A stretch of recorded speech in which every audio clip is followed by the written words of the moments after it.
The jet touched down earlier than scheduled.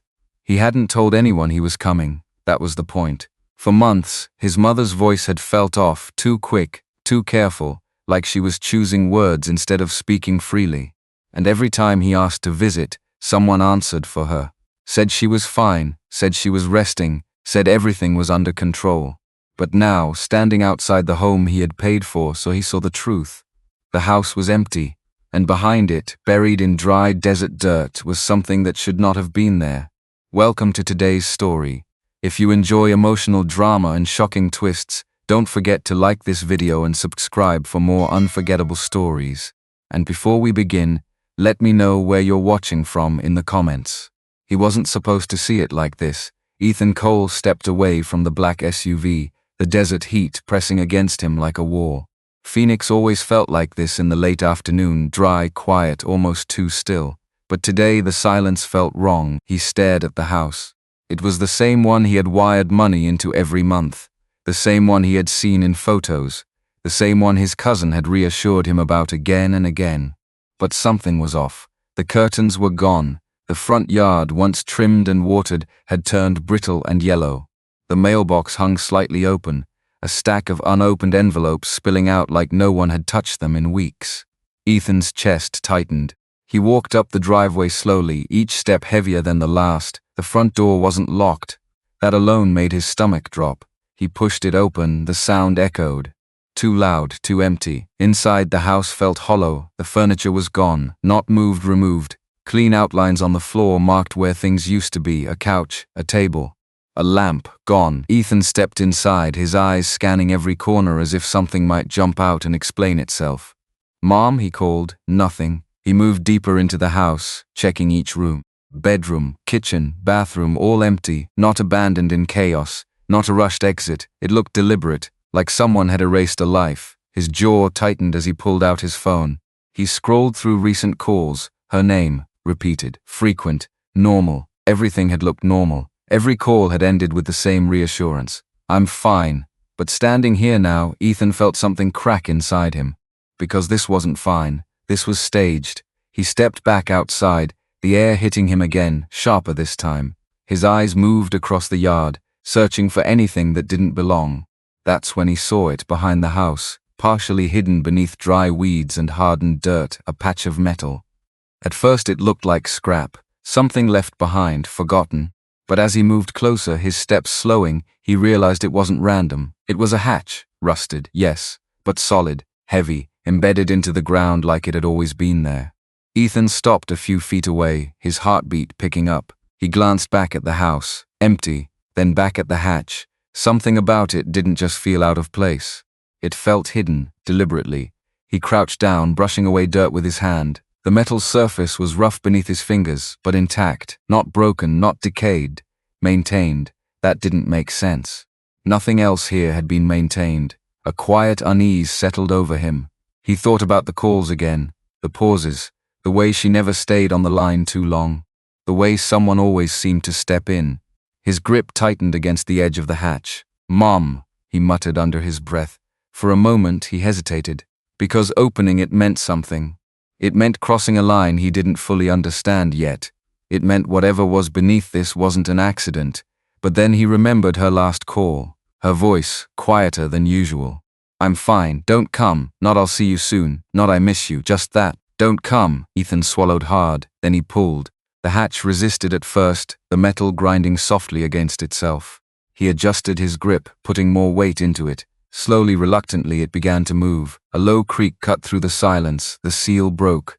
Cool air rose from below. Not stale, not dead, just still. Ethan froze, holding the hatch halfway open. Listening, the world around him went quiet, no cars, no wind, no distant voices, just that hollow space beneath him, waiting. His breath slowed as he leaned forward slightly, peering into the darkness. A narrow set of steps led down, concrete, structured, not a hole, not a collapse, something built, something used. A chill ran through him that had nothing to do with the temperature.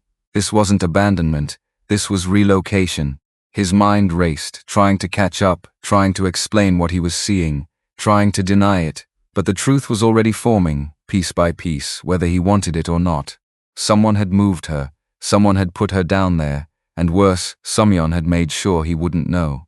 Ethan tightened his grip on the hatch, his knuckles turning white. "Mom?" He called again, louder this time. The sound dropped into the darkness, swallowed. For a second there was nothing, then a faint sound, soft, uncertain, movement from below. The sound didn't come again. Ethan stayed frozen at the edge of the opening, one hand gripping the cold metal, his breath held too long. His mind tried to explain it away, pipes shifting, air pressure. Anything that didn't mean what it felt like, but he knew better. That wasn't random, that was movement. "Mom," he called again, quieter now, like saying it louder might scare whatever was down there into silence. Nothing answered. He swallowed, then made the decision before his fear could catch up. He swung his legs over the edge and started down. Each step echoed differently than it should have. Not hollow, not unstable, solid, designed. The air grew cooler the further he went, brushing against his face in a steady, controlled flow. Not trapped air, not forgotten air, maintained. That word settled in his chest like something heavy. At the bottom his shoes met concrete. He paused, letting his eyes adjust. A dim light flickered somewhere ahead, enough to shape the hallway in front of him. It wasn't a pit, it was a structure. Walls lined with pipes, wiring secured along the edges. A narrow corridor stretching forward like it had purpose, not collapse. Ethan took a slow step forward, then another. Every instinct told him this place didn't belong under an abandoned house. This wasn't something that just happened over time. Someone had built this, and someone had kept it alive. A faint sound came again, closer now, not loud, just enough to confirm he wasn't alone. He turned the corner, and stopped. She was sitting on a narrow cot against the wall, wrapped in a thin blanket that didn't match the heat outside or the cold down here. Her posture was smaller than he remembered, her shoulders drawn inward, her hands resting quietly in her lap like she had learned to stay still. For a second, Ethan didn't move. He just stared, because everything in him had expected relief, recognition, something that made sense, but when she looked up it wasn't relief, it was fear. Her eyes widened, not with surprise, but with something deeper, something practiced, something controlled. "Mom," his voice broke before he could stop it. He stepped toward her, slow, careful, like approaching something fragile. She didn't move to meet him, she didn't reach for him, she leaned back. "Why are you here?" she asked, her voice low, almost strained. Ethan froze mid-step. "What do you mean? Why am I here?" he said, confusion creeping in, sharp and immediate. "I came to see you." You weren't supposed to come." The words landed harder than anything else. Not because of what they said, because of how she said them, not angry, not relieved, afraid. Ethan's chest tightened. "I couldn't get a straight answer from anyone," he said, his voice rising slightly despite himself. "Every time I called, someone else picked up. You kept saying you were fine, but you didn't sound. This isn't." He gestured around them. The tight space, the artificial light, the air that didn't belong underground. "This isn't fine." She looked at him for a long moment. Then she shook her head, slow. "You shouldn't have come down here," she said. A quiet panic crept into her voice now, not loud, but present. Ethan took another step closer, ignoring the way she flinched at the movement. "Who put you here?" he asked, his tone shifting, sharper now. "What is this place?" She didn't answer. Instead, her eyes moved past him, toward the stairs, listening. That unsettled him more than anything. "Mom," he said again, softer now, forcing himself to slow down. "Talk to me." "I'm here, you don't have to, they'll know." The words cut him off. "He went still?" he asked. She didn't respond right away. Her fingers tightened slightly around the edge of the blanket, the only sign of tension she allowed herself.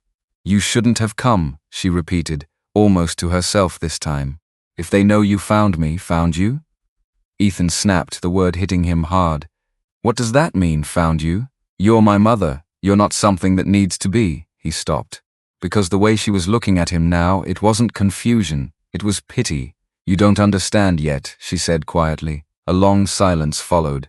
Ethan felt it pressing in on him, the weight of everything he didn't know, everything that had been happening while he thought things were under control. His systems, his calls, his transfers, his confirmations, all of it suddenly felt thin, manufactured. "Start explaining," he said, forcing steadiness into his voice.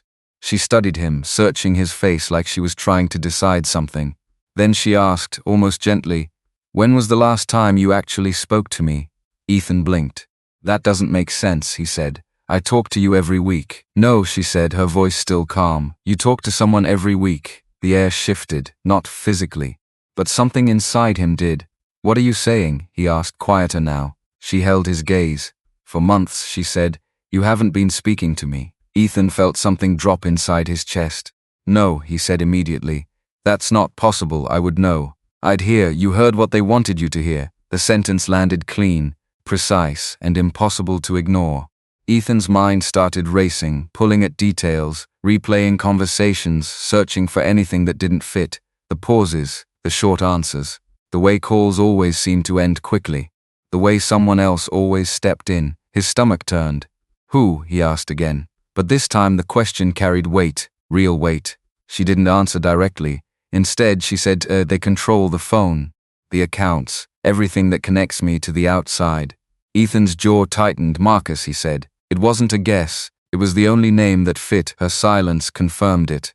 A slow, controlled anger began to rise in his chest. Why? He asked, his voice lower now, dangerous in a way he didn't usually allow himself to be. She hesitated. Then she said something that didn't match the question. Did he let you find me? Ethan frowned. What? Did he send you here? She pressed, her eyes searching his face more urgently now. Or did you come on your own? I came on my own, he said immediately. Why would he? She exhaled a small breath, but it carried relief, and that confused him even more. Good, she said quietly. Good? Ethan repeated, disbelief creeping in. You're telling me I've been talking to someone else for months, that you've been down here, whatever this is, and you're saying good? She met his eyes again, and for the first time there was something different there. Not fear, not exactly, something closer to resolve. Because that means, she said slowly, they're not finished yet. Ethan's expression hardened. Finished with what? She didn't answer. Instead, she looked past him again, toward the corridor behind him, listening, the same way she had before. Ethan turned instinctively, his body reacting before his mind could catch up. The hallway was empty, but the air felt different, like something had shifted. Then he heard it, not from above, from somewhere deeper, a faint mechanical sound, a click, followed by a low hum, and then a light further down the corridor flickered on. The light stayed on. It didn't flicker again. It didn't hesitate. It simply held steady at the far end of the corridor, casting a pale glow that hadn't been there seconds before. Ethan didn't move. His body locked in place, every instinct telling him something had just shifted beyond his control. Behind him, his mother drew in a slow breath. He heard it more than saw it, the way tension moved through her shoulders, tightening something already fragile. They know, she whispered. Ethan turned back toward her, his voice low but sharp. Who knows, and how would they? You opened the hatch, she said. That's how. He stared at her, trying to make sense of it. That doesn't make any sense. It's just a door. No, she said quietly. It's not just a door. The hum in the walls grew louder, subtle, mechanical, controlled. Ethan felt it now, not just hearing it but sensing it in the structure itself, like the place had come alive around them. His mind moved fast, trying to piece it together. Ventilation, power, lighting, all of it functioning, all of it connected. This place wasn't abandoned, it was monitored. He turned slowly back toward the corridor, his eyes narrowing. Someone's watching this. His mother didn't answer. She didn't need to.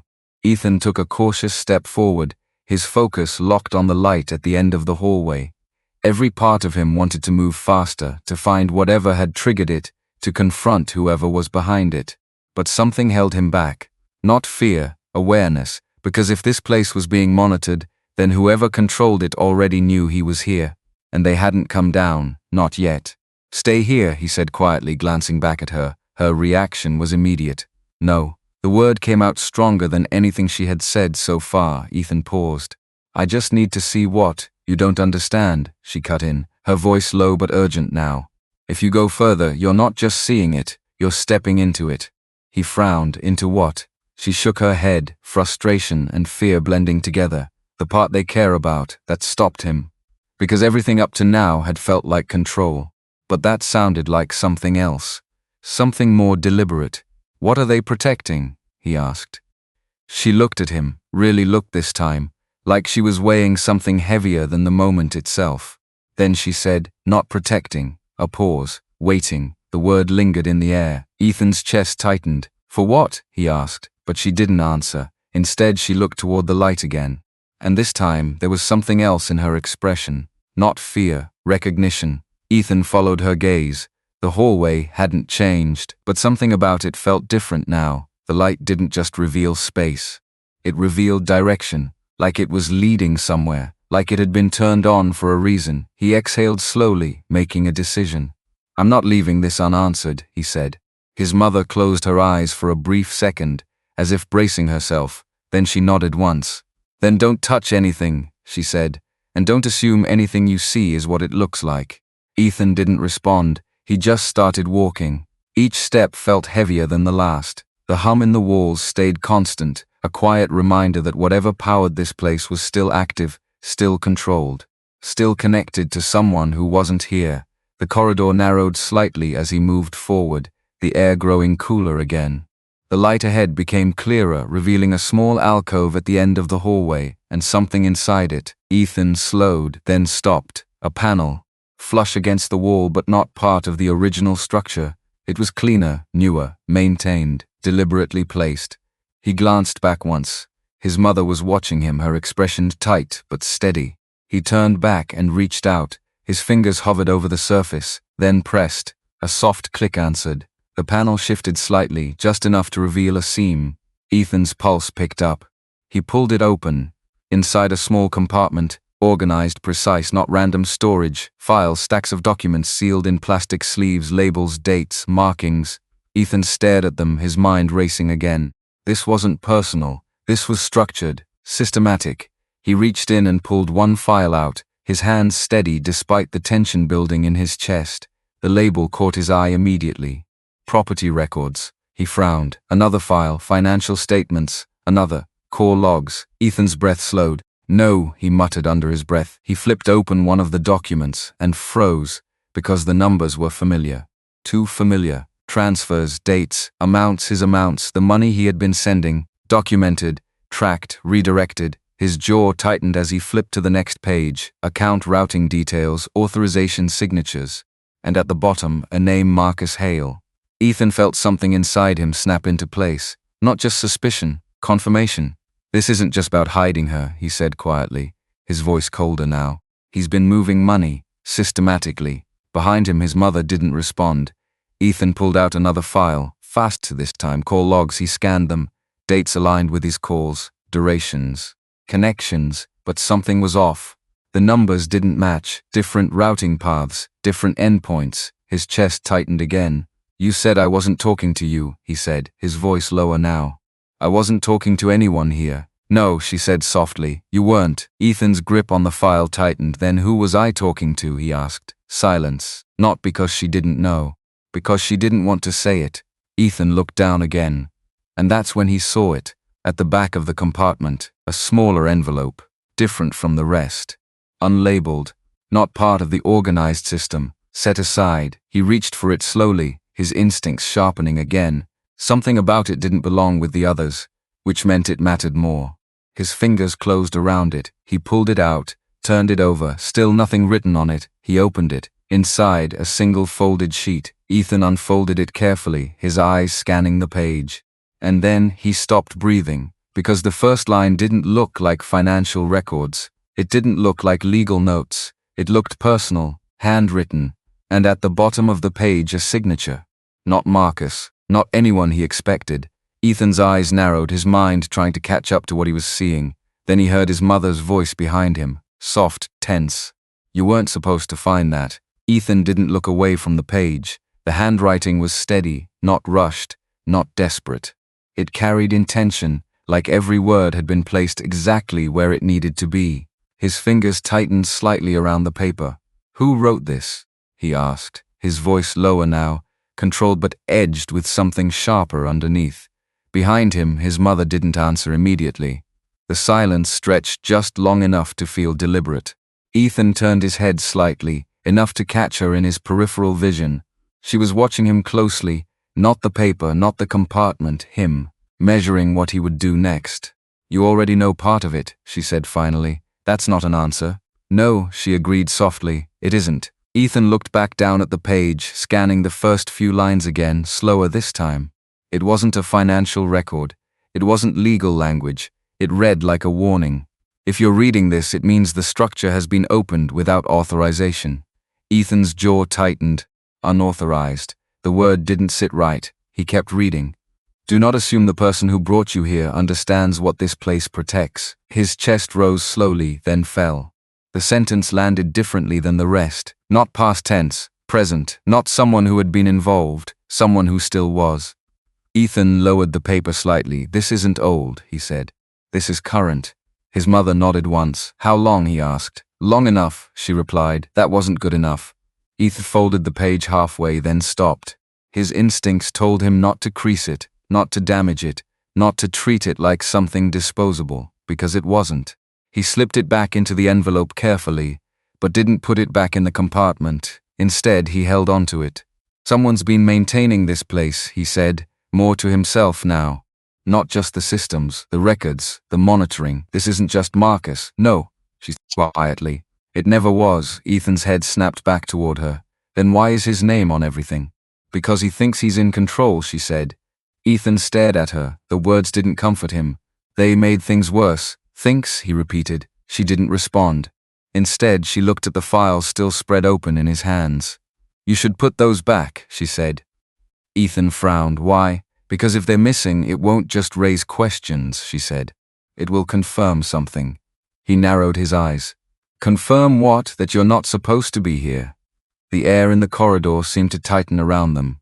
Ethan glanced back at the open compartment. For a moment he considered ignoring her, taking everything, walking out with proof in his hands, but something in her voice stopped him. Not experience. Like she had already seen what happened when someone moved too fast. Ethan exhaled slowly, then placed the files back exactly where he had found them. Same order, same alignment. His movements careful, precise. He closed the panel gently. The soft click echoed louder than it should have. For a second, neither of them spoke. Then Ethan turned back toward her. This doesn't end with Marcus, he said. It starts with him. She didn't argue, but she didn't agree either. Then you need to understand what you're walking into, she said. I already am. No, she said, sharper now. You're reacting. That's not the same thing. Ethan's jaw tightened. He didn't like that. Didn't like the way she was talking to him, like he was still missing something. But deep down, he knew she was right, because nothing about this made sense yet, not completely. Then explain it, he said. All of it. She looked at him for a long moment. Then she shook her head. Not here. The words came quiet, but firm. Ethan frowned. Why not? She glanced toward the ceiling, then toward the corridor behind him. Because this place listens, she said. That stopped him. Not because it sounded dramatic, because it sounded certain. Ethan followed her gaze again, this time slower, more deliberate. The walls, the vents, the wiring. Every detail that had seemed like structure now felt like something else. Observation. Audio? He asked. She didn't answer directly. Instead, she said, there are parts of this place that were built for living, and parts that were built for watching. A chill ran through him. And we're in which part? He asked. Her eyes met his. The part they don't mind you seeing. That hit harder than anything else, because it meant something simple. There was more, and whatever more was, it was being kept from him. Ethan took a step back, processing that. Then we need to get out of here, he said. She nodded. For the first time since he arrived, she moved first. Slowly, carefully, she stood up from the cot, steadying herself against the wall. Her movements were controlled, but there was strain there, not weakness, endurance. Ethan stepped toward her instinctively. I've got you. She didn't pull away this time, but she didn't lean into him either. They moved toward the stairs together. The hum in the walls remained constant, like the place was aware of their movement but not reacting to it. Yet, as they reached the bottom of the steps, Ethan paused. Something felt off. He turned slightly, scanning the corridor again. The light at the far end was still on, but now there was another one, halfway down, faint, new. His chest tightened. Their tracking movement, he said. His mother didn't respond. She was already climbing. Ethan followed, his senses sharper now, every detail registering faster, deeper. When they reached the top, he pushed the hatch open and stepped out into the dry heat. The contrast hit immediately, light, space, air, but the relief didn't come, because something else had changed.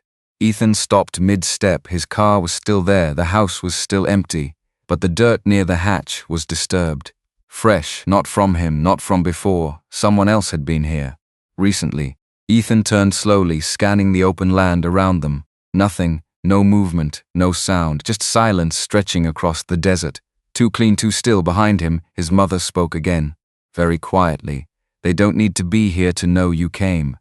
Ethan didn't answer, because he was already realizing something worse. If they knew he came, then they knew something else too. He still had the envelope in his hand, and whoever had written it knew exactly when it had been opened. Ethan didn't move right away. The envelope felt heavier in his hand now, like it carried more than paper, like it carried proof that something had already been set in motion long before he stepped onto this land. His eyes stayed fixed on the disturbed dirt. "Get in the car," he said quietly. His mother didn't argue this time. That alone told him how serious this was. They moved quickly but not recklessly. Ethan kept his movements controlled, forcing himself not to look over his shoulder too often. Panic would make him sloppy. Sloppy would make him predictable. He opened the passenger door and helped her inside, his hand steady even though his thoughts weren't. Then he circled to the driver's side and got in, locking the doors immediately. For a moment, neither of them spoke. The engine turned over, low and familiar, but the sound didn't bring comfort. It felt exposed out here, too loud against the silence. Ethan pulled away slowly at first, tires pressing into the dry earth. Only when they reached the paved road did he accelerate. Still he checked the rearview mirror. Nothing followed. That didn't mean anything. "They'll know where you go," she said softly. Ethan kept his eyes on the road. "Let them." "That's not confidence," she said. "That's underestimating them." He didn't respond, because part of him knew she was right again. But another part, the part that had been lied to for months, refused to stay passive any longer. "I'm not taking you back there," he said. "I didn't think you would." "Good." She looked out the window, the desert stretching past them in long, empty lines. "You still don't understand what they need from me," she said. Ethan's grip tightened on the wheel. "Then tell me." She hesitated, and that hesitation told him everything. "You think if I explain it, you can fix it," she said, "like it's a system problem, like it's a broken process you can correct." His jaw flexed. "And it's not?" "No," she said. "It's a condition." Ethan frowned. "What does that even mean?" "It means something has to stay exactly the way it is," she said, "or everything shifts." Ethan didn't like the sound of that. He didn't like anything about this. "So they keep you there to maintain what?" he asked. She didn't answer directly. Instead, she said, "Drive toward the old county office." Ethan glanced at her. "Why?" "Because you're not going to believe anything I say until you see it yourself." He turned back to the road. Then, after a moment, he adjusted his route. They drove in silence for a while. The city slowly replaced the open desert. Gas stations, low buildings, familiar signs. It felt almost normal again. Too normal. Ethan's mind kept replaying everything, the calls, the messages, Marcus's voice filling in gaps that now felt obvious. He clenched his jaw harder. "I need to make one thing clear," he said suddenly. She turned her head slightly. "I'm not calling him," Ethan continued. "Not yet. Not until I know exactly what he's done." She studied him for a moment, then nodded. "That's the first smart decision you've made today." Ethan didn't take that as a compliment. They reached the county office building just before closing. A plain structure, beige walls, fluorescent lights visible through the windows. Nothing about it looked important, but Ethan knew better. Places like this held everything. Records. Ownership, truth, if you knew where to look. He parked and turned off the engine. "You sure this is where we need to be?" he asked. She nodded once. "Bring the envelope." They went inside together. The air was cooler, stale, filled with the quiet hum of bureaucracy. A few employees remained behind the counters, tired, ready to go home. Ethan approached one of them, keeping his tone calm, professional. "I need access to land records," he said. "Parcel history, ownership structure." The clerk looked at him, then at the time. "Depends on what you're looking for," she said.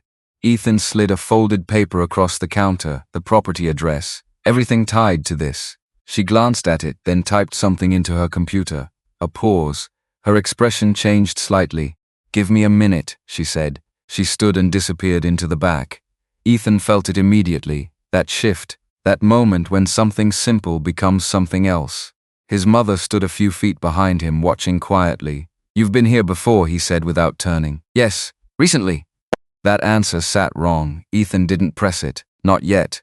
The clerk returned with a thin folder. Too thin. That's all there is, she said, placing it on the counter. Ethan frowned. That can't be right.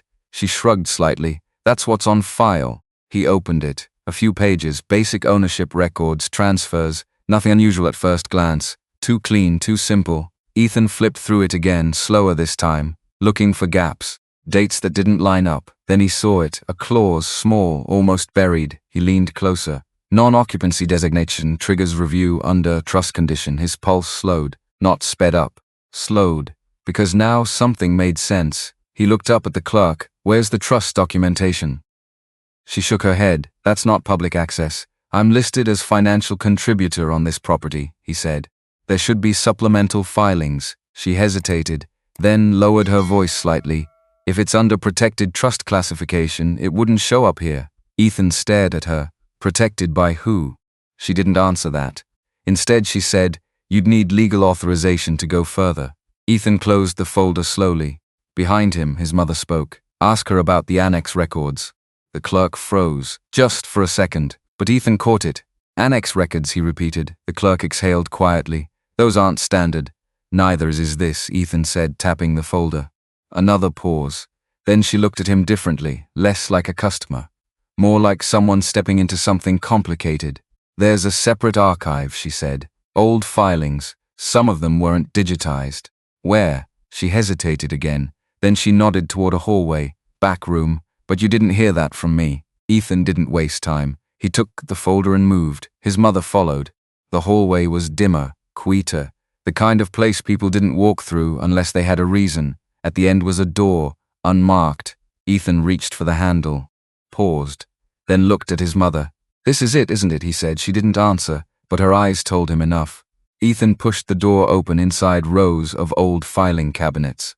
Dust, paper, history that hadn't been touched in years. He stepped inside slowly, pulled open the nearest drawer. Files, stacks, labels worn with time. Then one folder stood out, different color.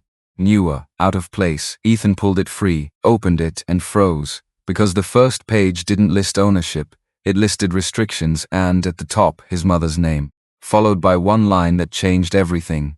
Occupancy must be continuously verified. Failure results in automatic reassignment to secondary trustee. Ethan's breath caught. He looked at her. Secondary trustee, he said slowly. Marcus. She didn't correct him, and that silence confirmed it, but then his eyes dropped back to the page. Below Marcus's name there was another, one he had never seen before, and whoever it was had more authority than Marcus ever did. Ethan didn't breathe for a second. His eyes stayed locked on that second name, printed clean and deliberate beneath Marcus's. It wasn't handwritten. It wasn't added later. It was part of the original structure. That meant this had never just been Marcus's plan. There had always been someone else. Who is that? He asked, his voice low but tight. His mother didn't answer right away. That hesitation again. But this time it wasn't fear. It was something heavier. I was hoping you wouldn't have to see that, she said quietly. Ethan turned toward her fully now, the folder still open in his hands. That's not an answer. She met his eyes. And for the first time since he found her underground, she didn't look fragile. She looked tired in a different way, like someone who had been carrying a truth too long. That name shouldn't still be there, she said. Ethan frowned. What does that mean? It means the structure wasn't supposed to survive this long, she said. Not like this. He shook his head, frustrated. Stop talking around it. I need facts. You need context, she corrected. Ethan almost snapped back, almost. But something in her tone stopped him, so he waited, and that was new. She stepped closer, looking down at the document in his hands. That land was never meant to be treated like property, she said. Not in the way Marcus sees it. Ethan glanced at the lines again. It's legally defined. There's a trust. There are clauses. Yes, she said. Because it had to be protected. From who? She didn't answer that. Instead, she pointed to the clause about continuous occupancy. That's the key, she said. Always has been. Ethan followed her finger.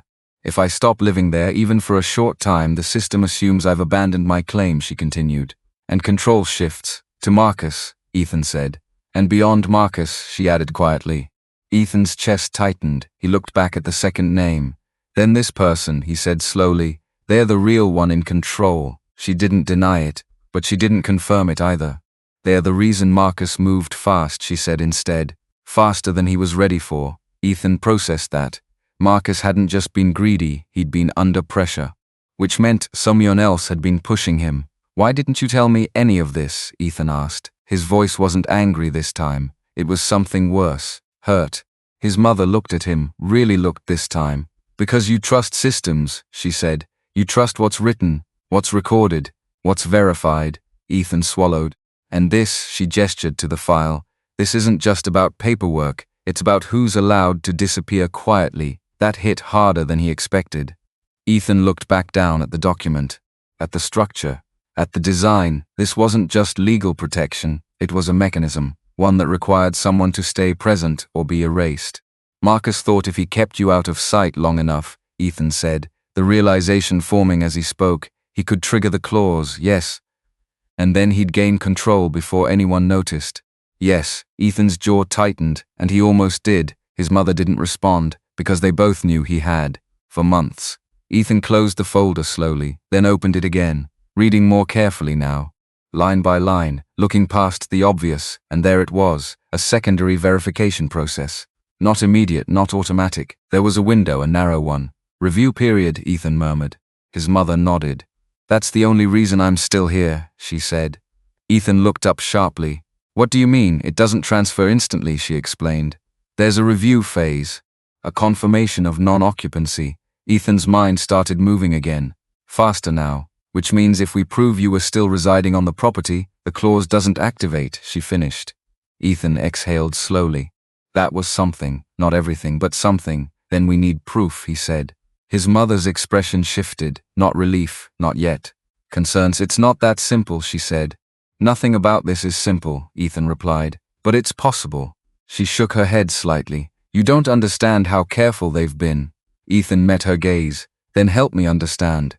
She hesitated again, then said, they didn't just move me. Ethan's chest tightened. What else? They controlled what could be verified, she said. Mail, utility usage, records tied to the main structure. Ethan felt a cold clarity settle in. They made it look like you weren't there, he said. Yes, and the underground space, he added, glancing toward the direction of the property in his mind. It doesn't register as active residence. No, she said, that's why it exists. Ethan went still. The underground home wasn't just a place to hide her. It was a loophole, a way to keep her physically present while legally invisible. Jesus, he muttered. For a moment neither of them spoke. The weight of it pressed in. Then Ethan straightened. We still have something they don't, he said. She looked at him. What time, he said. He held up the folder slightly. They haven't finalized the transfer yet. If they had, this wouldn't matter anymore. She considered that, then nodded slowly. Yes, there's still time.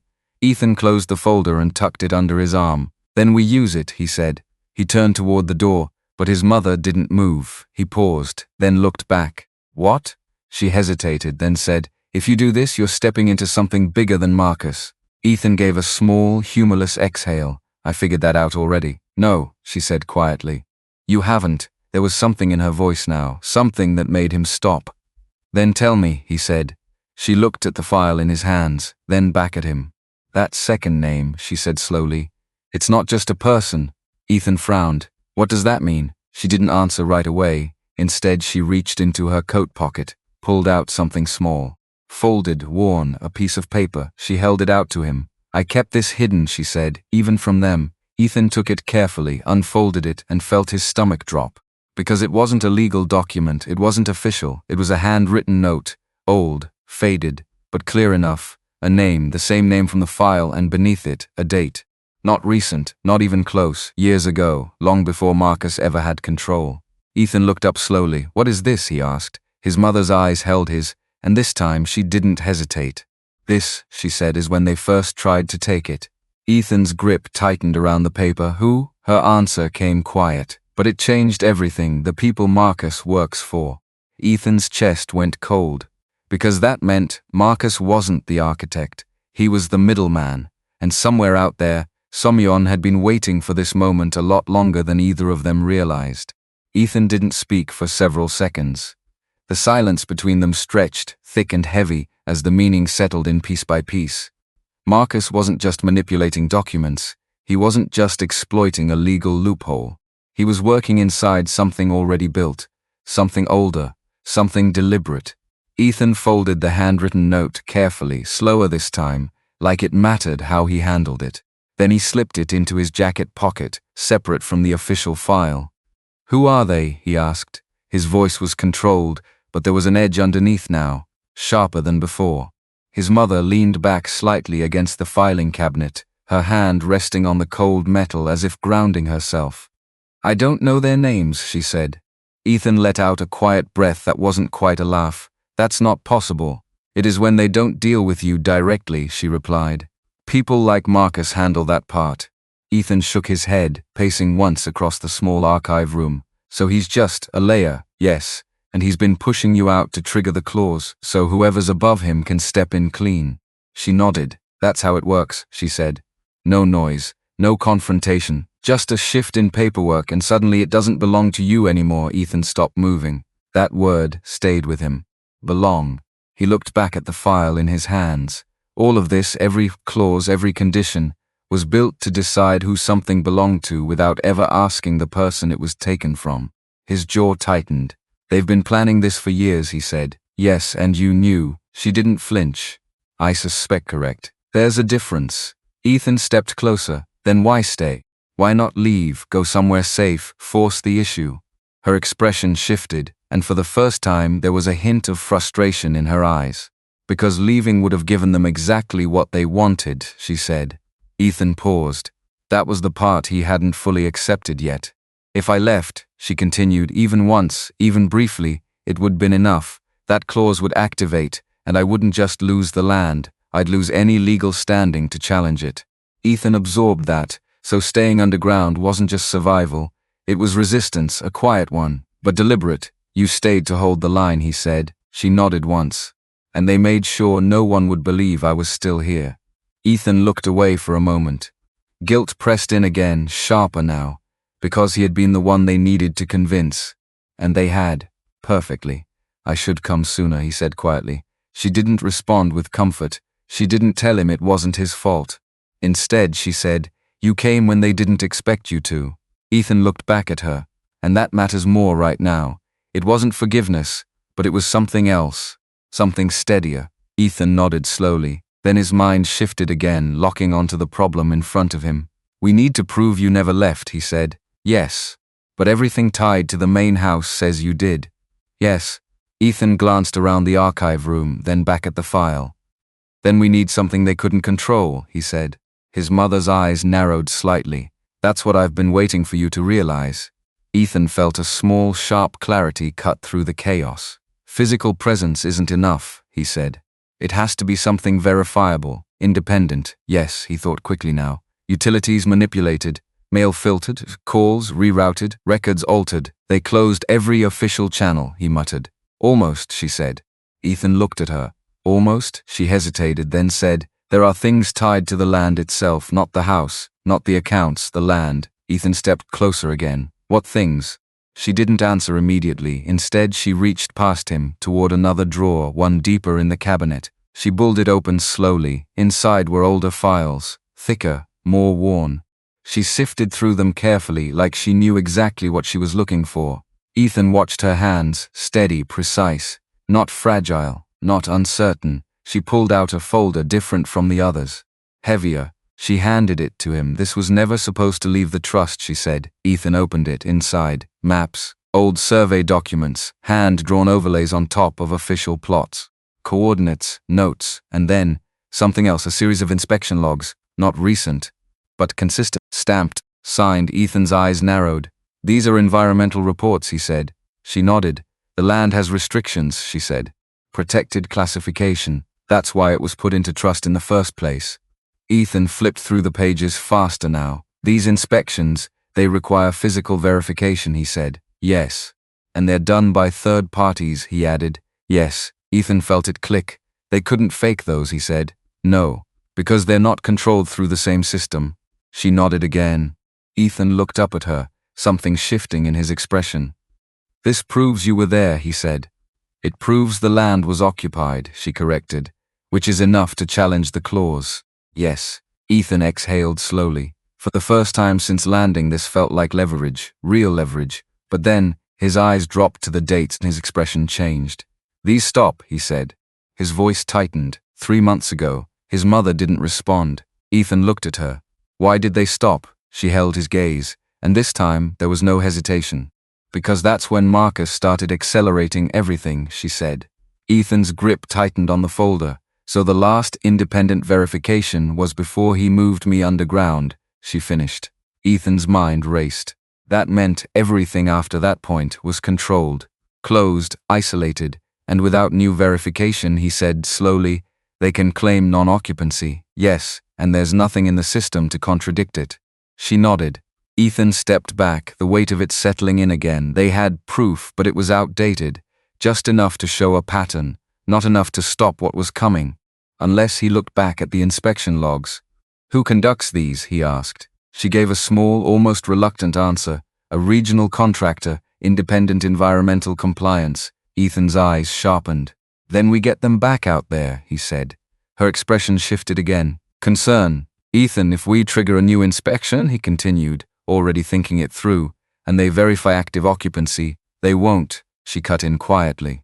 Ethan stopped. Why not? She held his gaze, because Marcus already thought of that. A beat passed. Then she added, "He terminated the contract." Ethan went still. The room felt smaller, more closed in. "They can't inspect what they're no longer assigned to," she said. Ethan's jaw tightened again. "They cut off the only independent proof." Silence settled again. But this time, it wasn't confusion. It was pressure, tightening, because the window was closing, and then Ethan's eyes flicked back to the inspection logs. To one specific detail he hadn't noticed before. A name, repeated, signed at the bottom of every report. Same person, same handwriting, same authorization. He looked up slowly. "Who is this?" he asked. His mother followed his gaze. And for the first time, something like recognition crossed her face. "That's," she began, then stopped. Ethan felt it immediately. Another layer, another truth she hadn't said yet. "Tell me," he said. She hesitated, and that hesitation felt different. Not fear, not protection, something closer to uncertainty. "I haven't seen that name in years," she said finally. Ethan's voice lowered. "Do you trust them?" She didn't answer right away, and that was the problem. Because if she couldn't say yes, then the only person who might be able to prove the truth could also be someone tied to the very system trying to erase it. Ethan didn't answer right away. The name on the inspection log sat in his mind like something unfinished, not just a lead, not just a possible solution, a risk. He looked down at the signature again, tracing the repeated strokes with his eyes. Same name, same precision, someone consistent, someone who had been part of this long before Marcus stepped in. If they were involved back then, Ethan said slowly, they knew how this land worked. Yes, his mother said. And if they kept showing up, he continued, then they weren't just doing routine inspections. No. Ethan closed the folder halfway, thinking. They understood the structure, he said, which means they might known what would happen if the land was left unoccupied. His mother didn't disagree. That was enough. Ethan looked back up at her. So either they protected it or they helped design a way to take it. A quiet pause settled between them. "That's why I never contacted them," she said. Ethan frowned. "You knew their name, you had access to this, yes, then why not try?" Her answer came without hesitation this time. "Because I didn't know which side they were on. That landed harder than anything else so far." Ethan exhaled slowly. For months she had stayed underground, invisible, holding a line no one else could see, because she didn't know who to trust. Not Marcus, not the system, not even the one person who might have been able to prove everything. "That's not a position anyone should be in," he said. "No," she agreed. "But it's the one they put me in." Ethan looked back at the logs again. 3 months since the last inspection. 3 months since Marcus accelerated everything. 3 months of silence, but before that, consistency, routine, presence. He tapped the page lightly. This person didn't miss a cycle, not once, no. So either they were reliable, Ethan said, or they were invested. His mother's eyes held his. "That's what worried me." Ethan nodded slowly. Then his expression changed. Something sharper, more decisive. "We don't have the luxury of waiting anymore," he said. She watched him closely. "If they're clean, they're our best chance," he continued. "If they're not, then they'll reveal themselves the moment we reach out. And if reaching out alerts the others, she asked. Ethan didn't hesitate. Then they're already watching us. That truth sat between them. Uncomfortable, but real. There was no invisible line anymore, no safe distance. The moment he opened that hatch, everything changed. They were already inside it. Ethan pulled out his phone, scrolled through quickly, his contacts, his notes, old save data, then he stopped. "What is it?" she asked. Ethan didn't look up. "This name," he said, tapping the page. "I've seen it before." Her brow furrowed slightly. "Where?" Ethan's thumb moved across the screen, searching deeper. "Consulting reports," he said. "Environmental compliance briefings. I didn't pay attention to the individuals, just the findings." He looked up now. "But this name," he said quietly, "it's attached to regional approvals." Her expression shifted. "That means they have authority. Or at least credibility," Ethan corrected. He went back to his phone, scrolled again, then stopped. There, an old file archived. He opened it. A PDF loaded slowly. Inspection summary, regional compliance clearance, signed, same name. Ethan felt something tighten in his chest. "They're still active," he said. His mother didn't speak, but she was watching him differently now. Less uncertain, more cautious hope. Ethan zoomed in on the signature, then scrolled to the header. Company affiliation. And that's when his expression darkened. "That's not independent," he said. "What do you mean?" Ethan turned the screen toward her. She leaned in, read the line, and went still. Because the company listed above the inspector's name was tied to a larger firm, one that handled land acquisitions, development planning, and legal restructuring. "They're connected," Ethan said quietly. "Yes," she whispered. "But not directly to Marcus," he added. "No." Ethan's mind moved fast again. "They're upstream," he said, "above him, or at least aligned with whoever is." He looked back at the inspection logs. Everything made more sense now. Why the inspections were consistent. Why they stopped. Why Marcus acted when he did. "They pulled the inspector out," Ethan said, "right before triggering the clause." His mother nodded slowly, because after that point they didn't need verification anymore. Ethan closed his eyes briefly, then opened them again. Focused, sharp. "Which means if we contact them now," he said, "we're not just reaching out for help." She finished the thought. "We're stepping directly into their line of sight." Yes. Silence again. But this time it wasn't hesitation, it was calculation. Ethan looked at her. "You said you weren't sure which side they were on," he said. She nodded. "I'm still not." He held her gaze. "Then we find out." Her eyes searched his. "You're willing to risk that?" Ethan didn't look away. "I already did the moment I landed." That answer stayed with her. Then slowly she nodded. Ethan turned back to his phone, found the contact attached to the report. A general office line. Not direct, of course not. He hovered his thumb over the call button, paused, just for a second, because this wasn't just a call, it was a signal. Then he pressed it. The phone rang, once, twice, 3 times. Each second stretched longer than it should. Then a click. A voice, professional, neutral, environmental compliance division. "How can I direct your call?" Ethan's grip tightened slightly. "My name is Ethan Cole," he said. "I'm calling regarding a suspended inspection contract tied to a protected land trust in Phoenix." A brief pause. Then, "Can you provide a parcel reference?" Ethan glanced at the file, then read it off. More typing on the other end. Another pause, longer this time. Then the tone changed, subtle, but unmistakable. "Please hold." The line went quiet.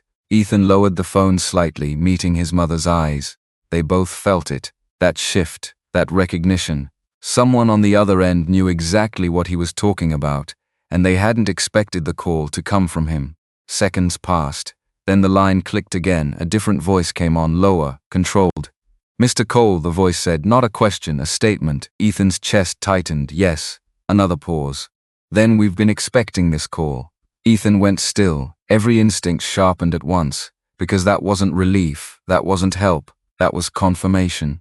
And whatever they had just stepped into had already been waiting for them. The confirmation didn't come fast, it came in layers, like everything else had. First, the temporary injunction. The land transfer halted, Marcus stripped of immediate control, at least on paper. Then the formal review, documents pulled, signatures compared, financial flows traced back through months of quiet redirection. Ethan sat through most of it without speaking, not because he had nothing to say, but because for the first time, saying less meant more. Across the table, Marcus no longer looked certain. The calm certainty he had carried through every conversation was gone. replaced by something tighter, something defensive. It was all within my authority, Marcus said again, voice controlled but thinner now. Every action I took was legally covered. The attorney didn't respond right away. She simply turned another page, then slid a document forward. This authorization, she said, tapping lightly, was granted under the assumption of direct benefit to the principal. She didn't look at Ethan, she looked at Marcus. Relocating her to an unregistered structure while restricting communication and redirecting funds does not meet that threshold.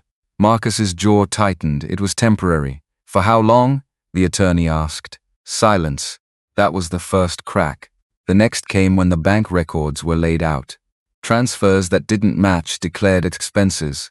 Withdrawals that aligned too neatly with early-stage development consultations. Not illegal by themselves, but together a pattern.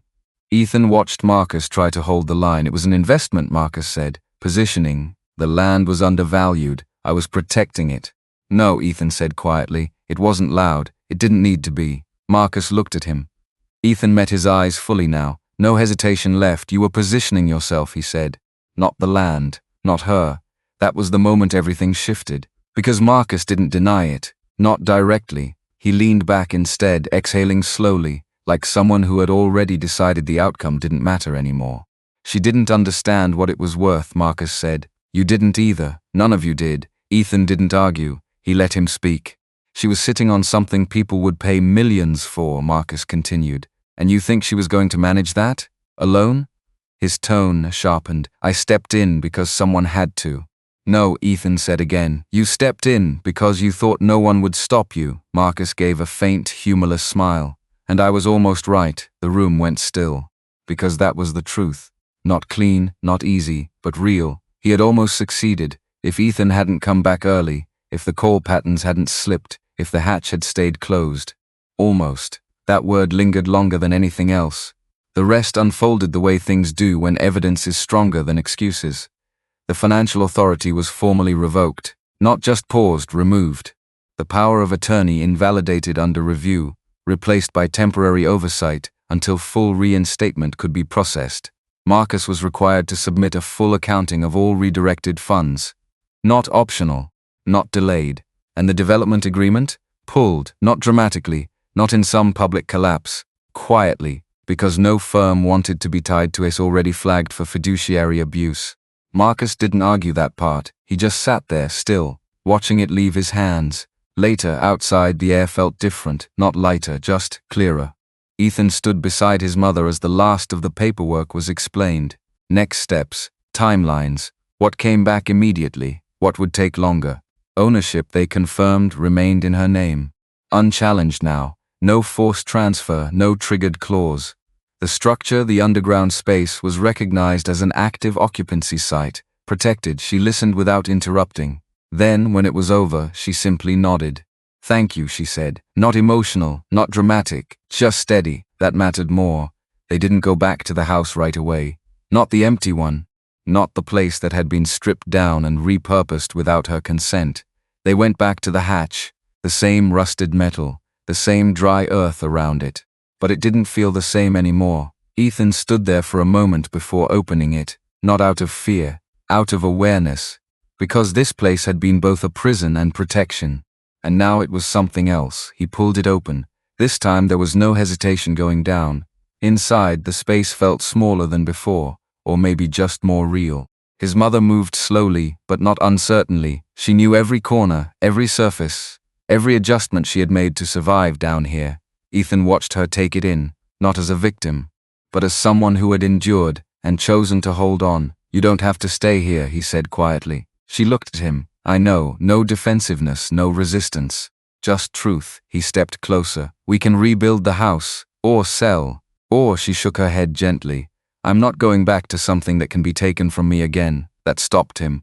Not because he disagreed, because he understood. She walked slowly toward the far wall, running her fingers along the surface she had reinforced herself. They thought this made me small, she said. Invisible. She turned back to him. But it didn't. Her voice stayed calm. It showed me exactly what I needed to protect. Ethan didn't interrupt. I'm not selling, she said. I didn't think you would. She gave a small nod. But I'm not hiding either. That was new. That was the shift. Ethan felt it. What does that look like? He asked. She looked around the space, at the structure, at the quiet strength it had held for her, then back at him. A place no one gets pushed into, she said. A place people choose. He understood immediately. Not a shelter, not charity. Something quieter, more deliberate. A refuge. For people who had been moved, controlled, overlooked, like she had been. It wouldn't fix everything. It wouldn't erase what happened. But it would mean something, and it would be hers. Entirely. Weeks later, the changes began slowly. Not big renovations, not headlines. Just small, careful adjustments. Lighting improved. Ventilation expanded. Access made easier, but still controlled. Not open to everyone, only those who needed it and understood it. Ethan didn't take over. He helped when asked. Stepped back when not. Part 2. Rebuilding didn't mean replacing her control with his. It meant respecting it. Marcus didn't come back. Not to argue, not to apologize. His absence said enough. Some distances once created stayed that way, and maybe that was right. One evening, as the sun dropped low over the desert, Ethan stood outside again, watching the light fade across the land. His mother climbed the steps behind him, slower than before, but steady. She stopped beside him. They didn't speak right away, they didn't need to. After a moment she reached for the hatch, closed it gently. Not hiding, not trapping anything inside. Just securing it. For the first time, it felt like something that belonged to her. Fully, Ethan looked at her, then back at the land stretching beyond them. It wasn't empty anymore. It wasn't something waiting to be taken. It was defined, protected, and finally understood. If the person you trusted most had quietly taken control of your life, would you have seen it sooner, or would you have believed them until it was almost too late?